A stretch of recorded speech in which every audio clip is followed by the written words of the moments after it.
کلام جب فرشتوں نے سنا تو انہوں نے ایک جملہ کہا، توبہ مبارک ہو، توبہ مبارک ہو، کس کو؟ للألسنہ، ان زبانوں کو جس نے اس کی تلاوت کی، التی تنطق بہا، ان زبانوں کو مبارک ہو۔ ہم اس بچے کو بھی مبارک، اس کی زبان کو بھی مبارک ہو۔ سبحان اللہ، آپ کے سامنے کھڑے ہو گئے، قل هو اللہ احد، بے بابری کے ساتھ پڑھنے لگا، اللہ الصمد، لم یلد ولم یولد ولم یکن له کفوا احد، پھر قل اعوذ برب الفلق، پھر الف لام میم ذالک الکتاب، پھر آخری سورہ بقرہ کی۔ تو ان کی زبان کو مبارک ہو۔ فرشتوں نے کہا مبارک ہو ان زبانوں کو جو اس کی تلاوت کریں گے، مبارک ہو للصدور، ان سینوں کو جو اس قرآن شریف کو اپنے سینے میں محفوظ کر لیں گے۔ اس نے اپنے سینے میں ساری چیزوں کو نکالا ہے، ایک اللہ پاک کی کلام کی جو 6600 جو مختلف روایات اختلاف کے ساتھ 6666 آیتوں کو اپنے سینے میں محفوظ کر لیا، 114 سورتیں، 540 رکوعیں، یہ 7 منزلیں اس نے اپنے سینے میں محفوظ کر لیا۔ فرشتوں نے کہا کہ مبارک ہو ان سینوں کو جن سینوں میں اللہ پاک کا کلام محفوظ ہوگا۔ پھر فرمایا توبہ مبارک ہو اس امت کو جس امت کے اوپر یہ قرآن شریف تلاوت کی جائے۔ تو آپ علیہ السلام کی نبوت اس وقت نہ زمین و نہ آسمان نہ اس کائنات کے نظام، آپ علیہ السلام کی نبوت اس وقت سے ہے، اور اس وقت جب یہ سارا نظام ختم ہو چکا ہوگا، اللہ ختم فرما دیں گے، آپ کی نبوت اس وقت تک رہے گی۔ تو آپ اول نبی ہیں اور آپ آخری نبی ہیں، آپ کے بعد کوئی نبی نہیں، اس لیے اللہ خود فرما رہے ہیں طٰہٰ، یہ حضور صلی اللہ علیہ وسلم کے اسماء ہیں، اسماء النبی آپ پڑھیں گے، اس میں طٰہٰ ہے، یاسین ہے، مزمل ہے، محمد، احمد، حامد، محمود، قاسم، عاقب، فاتح، شاہد، عاشر، رشید، مشہور، بشیر، نذیر، داع، شاف، ہاد، مہد، ماہ، منج، ناہ، رسول، نبی، الہامی، ہاشمی، ابتہی، عزیز، حریص، رؤوف، رحیم، طٰہٰ، مجتبیٰ، یاسین، یہ آپ علیہ السلام کے اسماء ہے۔ تو طٰہٰ بھی آپ علیہ السلام کا نام ہے، یاسین بھی آپ کا نام ہے۔ جب آسمان و زمین کے 1000 سال خلقت سے پہلے جب اللہ جس پاک کلام کی تلاوت کر کے آپ خود پڑھے یاسین والقرآن الحکیم، قسم ہے قرآن حکیم کی، انک لمن المرسلین، آپ رسولوں میں سے ہے، نہ آپ پیدا ہے نہ زمین و آسمان کائنات کا نظام ہے، لیکن آپ کی نبوت کا اللہ تعالیٰ خود ارشاد فرما رہے ہیں انک لمن المرسلین۔ پھر آپ کے لیے اللہ فرما رہے ہیں طٰہٰ ما انزلنا علیک القرآن لتشقی الا تذکرۃ لمن یخشی تنزیلا ممن خلق الارض۔ یہ آیت تلاوت کی، فرشتوں نے کہا توبہ۔ جب فرشتوں نے اس زبان کو، اس سینے کو، اس امت کو مبارک پالی دے دی ہے، تو ہم سب مل کر کے اس بچے کو، اس کے ماں باپ کو مبارکباد پیش کرتے ہیں کہ آپ کو مبارک ہو کہ آپ کی زبان اس کلام کے ساتھ مانوس ہے،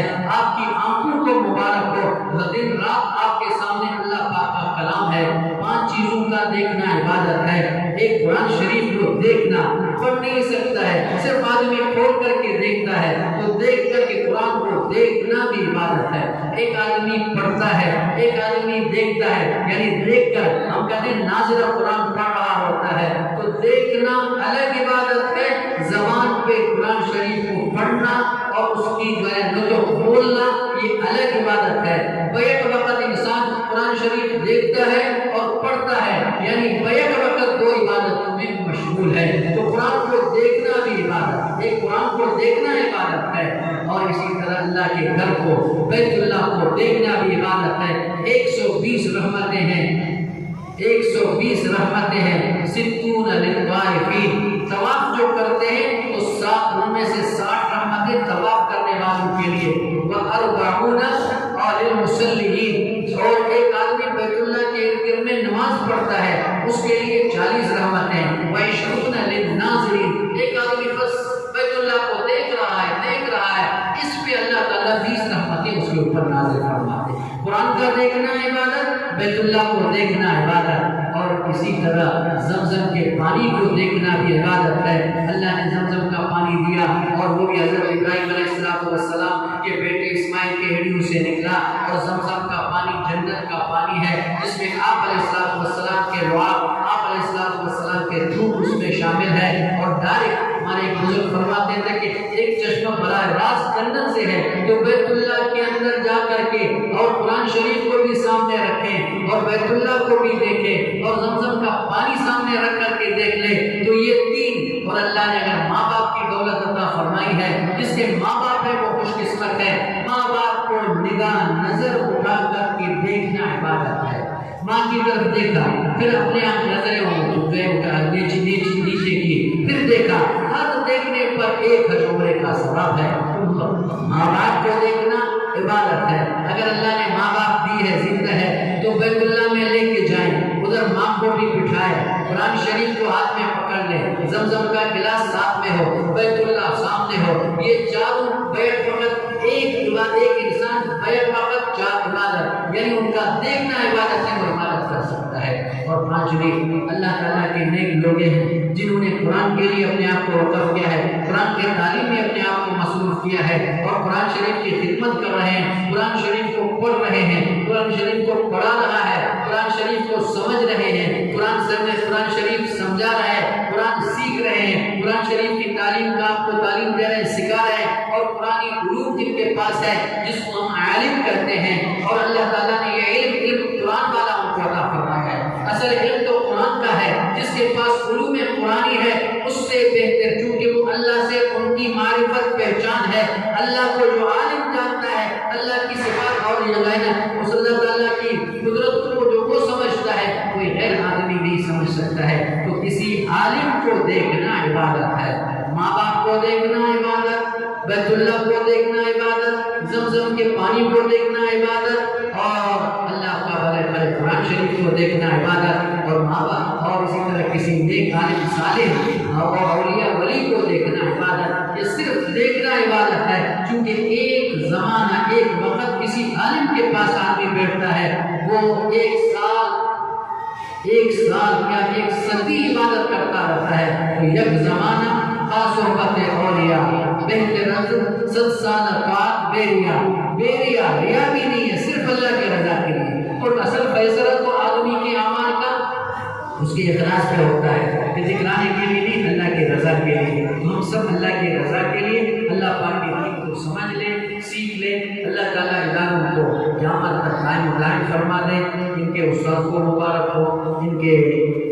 ماں باپ کو مبارک ہو، ان کے خاندان کو، اسی طرح جو ان کے تعلیم میں معاون و مددگار بنے ہیں، کہ ان کے تعلیم کا سبب بنا ہے، کسی نے پنکھا لگایا، وہ سہولت سے جو ہے نا اس پنکھے کی ہوا کے نیچے بیٹھ کر کے انہوں نے قرآن شریف سیکھی ہے۔ ایک آدمی نے بلب لگا دیا، رات میں اس کی روشنی سے فائدہ اٹھا کر کے قرآن شریف یاد کر لیا۔ ایک نے چھت بنا دیا، اس نے جو ہے وہ چھت ذریعہ بنا اس میں کے نیچے بیٹھنے کا۔ کسی نے بھوک لگی، اس کے لیے کھانے کا انتظام کیا، پیاس لگی، ٹھنڈے پانی کا کولر کا انتظام کیا۔ یہ سارے کے سارے جتنے کام کرنے والے ہیں، جتنے جو ہے ان کے ساتھ اگر معاون بنتے ہیں، ان سب کو برابر کا حصہ ملتا ہے۔ اللہ تبارک و تعالیٰ ان معاونین کو، جو ان کے معاون بنے، مددگار بنے، ان کو جو سہولت دی ہے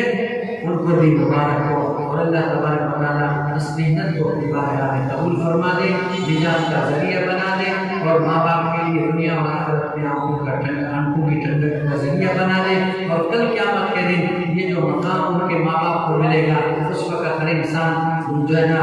افسوس کرے گا کہ کاش میں بھی اپنے بچے کو حافظ و عالم بنا دیتا، جو اللہ تبارک و تعالیٰ ان کو مقام عطا فرمائے گا۔ اب سب چیزیں غیب میں ہیں، علماء بتاتے ہیں، ہم اسی شوق میں آ کر کے بچے کو حافظ بنا دیتے ہیں، لیکن کل قیامت کے دن حقیقت سامنے آ جائے گی، عین و یقین ہوگا، تو پھر اس وقت انسان کہے گا کاش میرے جتنے بچے تھے سب کو میں حافظ بنا دیتا، عالم بنا دیتا، کیا مقام ہے، کیا شان ہے۔ یا دنیا میں چند ٹکوں کے لیے، چند پیسوں کے لیے انسان اپنے بچے کو کہیں سے کہیں پہنچا دیتا ہے، کہیں تکالیف میں ڈال دیتا ہے۔ کل قیامت کے دور جو اعزاز اور وہ اعزاز کا عزت کا مقام ہوگا، تو اس وقت ہر انسان افسوس کرے گا کہ کاش میں یہ کر لیتا۔ اب یہ زندگی ہے، جب تک یہ زندگی ہے، جب تک انسان کے جسم میں سانس ہے ساری چانسیں ہیں، جیسی روح نکل جاتی ہے انسان کے جسم سے تو پھر اس کے بعد ساری چانسیں ختم ہو جاتے ہیں۔ ابھی ہم سب کے پاس سب سے قیمتی، سب سے بڑی قیمتی چیز جو سرمایہ ہمارے پاس ہے وہ ہماری زندگی ہے۔ زندگی کو قیمتی بنانے کے لیے اللہ نے یہ مقام اور یہ چیزیں، یہ ماحول اس ملک میں ہمیں عطا فرمایا ہے، اس کی ہم قدردانی کر لیں۔ جب انسان ناشکری ناقدری کر لیتا ہے اللہ نعمت ہم سے چھین لیتا ہے۔ ہم اللہ کا شکر بھی ادا کریں اور اس ماحول سے اور اس چیز سے ہم فائدہ اٹھائیں، خود بھی فائدہ اٹھائیں، اپنے بچوں کو بھی ان چیزوں میں لگا دیں جو انسان کے پاس دائمی ہے، باقی ہے۔ ساری چیزیں مرنے تک ہے، لیکن قرآن کی تعلیم قبر میں پہنچیں گے جو رات کو سونے سے پہلے سورہ ملک پڑھتا ہے سوتا نہیں ہے جب تک کہ اللہ کے نبی اس وقت تک نہیں سوتا جب تک کہ سورہ ملک تبارک اللہ کی تلاوت نہ فرماتے۔ تو لکھا ہے کہ جیسے ہی بچہ یا کوئی بھی مر جائے سورہ ملک کے پڑھنے والا اپنے قبر میں پہنچے گا، سارے رشتہ دار چھوڑ دیتے ہیں، بلکہ رشتہ دار اس کے اوپر منو مٹی ڈال کر کے اور سلپ ڈال کر کے اس کو بند کرتے ہیں کہ کوئی کسی کی وہ آواز نہ سن سکے، نہ اپنی آواز کسی کو سنا سکے۔ وہاں پہ جب انسان پہنچتا ہے اس چھوٹی سی کوٹڑی میں جہاں پہ انسان کروٹ نہ لے سکے، جہاں پہ انسان بیٹھ نہ سکے، انسان جہاں پہ کھڑا نہ ہو سکے، نہ انسان اپنی حاجت یا اپنی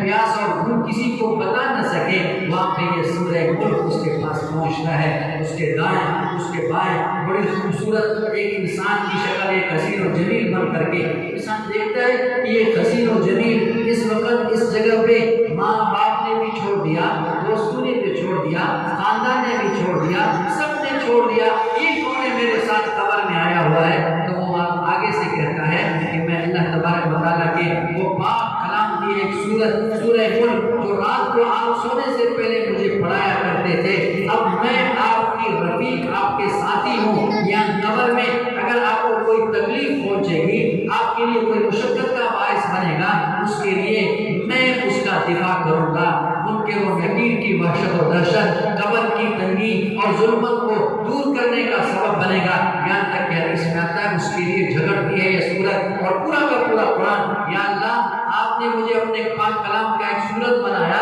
اس نے میرے ساتھ وفاداری کی، اس وقت تک اپنی نیند کو قربان کر دیتا جب تک کہ میری تلاوت نہ کرتا۔ اب میری سفارش اور پورا کا پورا قرآن کہتا ہے کہ میری سفارش ان کے قبول فرما دے۔ تو قرآن بڑا شفیع ہے، بڑا جھگڑالو ہے، ہر آدمی کے لیے سفارش کرتا ہے جو اس قرآن شریف سے محبت اور تعلق رکھتا ہے۔ تو الحمدللہ اس سے بہتر اور اس سے بہتر ساتھی، اس سے بہترین کلام دنیا میں نہیں ہے۔ سب سے بہترین ساتھی اللہ پاک کا کلام ہے، اس کو ہم اپنا ساتھی بنائیں، اس کی تلاوت بھی کریں اور اس کو ہم سمجھنے بھی، اس کو سیکھ لیں بھی اور اس کو صحیح پڑھنے بھی اور اس قرآن کی تعلیم میں ہم آگے سے آگے بڑھنے والے بنیں۔ کل قیامت کے دن اور دنیا میں بھی جو قرآن کی خدمت کرتا ہے اللہ تعالیٰ اس کے ذریعے سے ان اللہ یرفع بہذا الکتاب اقواما، اللہ اس کے درجات بھی بلند فرماتے ہیں اور اس قرآن کے ذریعے سے کل اس کے لیے اللہ کے ہاں کامیابی اور جنت میں پہنچانے کا ذریعہ بن جائے گا۔